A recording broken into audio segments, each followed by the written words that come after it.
New guidance on slush ice drinks recommends they shouldn't be given to children under the age of 8. Now, scientists who've carried out a review say that children under the age of 8 should avoid slushy ice drinks containing the sweetener glycerol. In a study published today in the British Medical Journal, they look at the cases of more than 20 children who needed emergency treatment after having the drinks, as our correspondent Simon Jones explains. They're brightly coloured, designed to appeal to children. Slushies increasingly contain glycerol, a naturally occurring sweetener, instead of sugar. But there's concern about the effects on the young. 4-year-old Albie almost died, according to his mum, after having a slushie at a bowling alley. He collapsed and spent 3 days in hospital. Medics said he'd suffered an intolerance to glycerol. Researchers looked at the cases of 21 children in the UK and Ireland, aged between 2 and 7, who became acutely ill after drinking slushies.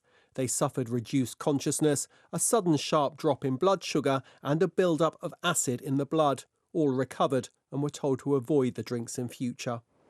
Current voluntary guidance from the Food Standards Agency advises that slushies containing glycerol shouldn't be sold to children aged 4 years or under. The glycerol is put in the drinks to stop the ice from fully freezing, maintaining that slushy effect.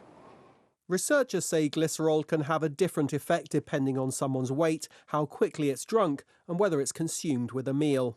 The guidance that currently exists for children under 4 not to be given slushies should possibly be extended up to 8 or further to err on the side of caution, because at this point in time we don't have any transparency about how much glycerol is in some of these drinks.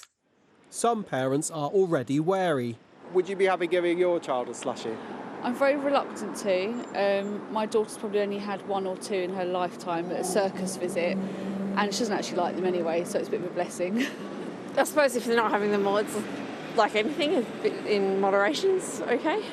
In a statement, the Food Standards Agency said, "We are considering the findings of this review carefully. While the symptoms of glycerol intoxication are usually mild, it is important that parents are aware of the risks, particularly at high levels of consumption."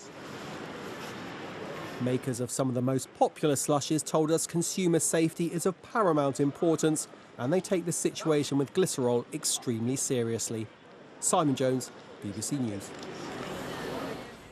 Really popular with the kids, aren't they? Especially as you think about the summer and being on the beach and going out and about.